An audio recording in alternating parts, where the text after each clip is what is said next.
Hi, I'm David Ezekiel, transitional pastor for the First Federated Church of Peoria. Welcome to our midweek moment. I have observed that so much of life is in upheaval right now, and there's so many different things that are competing, both positive and negatively, that make it a very interesting time. It's sort of like, as Charles Dickens once penned, it was the best of times, it was the worst of times. It was the age of wisdom. It was the age of foolishness. It was the epoch of belief. It was the epoch of incredulity. It was the season of light. It was the season of darkness. It was the spring of hope. It was the winter of despair. We had everything before us. We had nothing before us. We were all going direct to heaven. We were all going direct the other way.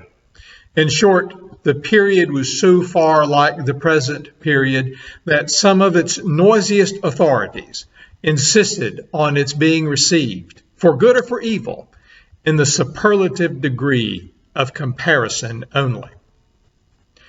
Then, on the heels of having read that, I came across a quote by the poet Walt Whitman, who observed, "The future is no more uncertain than the present."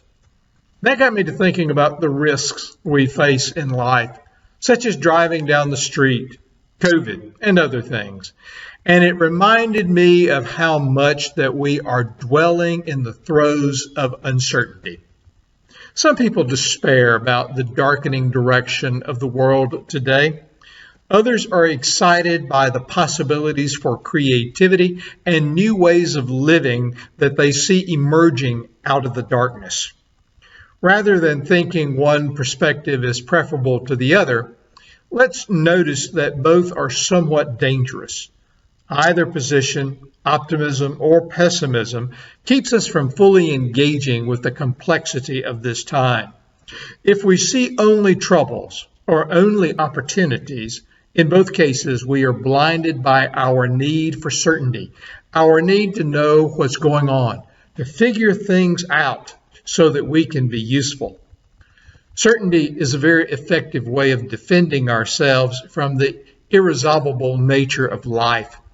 If we're certain, we don't have to immerse ourselves in the strange, puzzling paradoxes that always characterize a time of upheaval.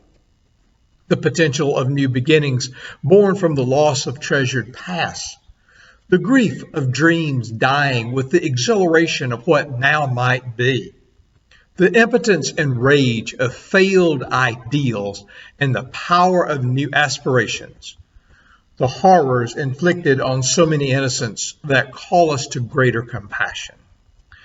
The challenge is to refuse to categorize ourselves. We don't have to take sides or define ourselves as either optimists or pessimists. Much better to dwell in uncertainty, hold the paradoxes, live in the complexities and contradictions without needing them to resolve. That is what uncertainty feels like, and it really is a very healthy place to dwell. I'm David Ezekiel. Thanks for sharing this midweek moment with me.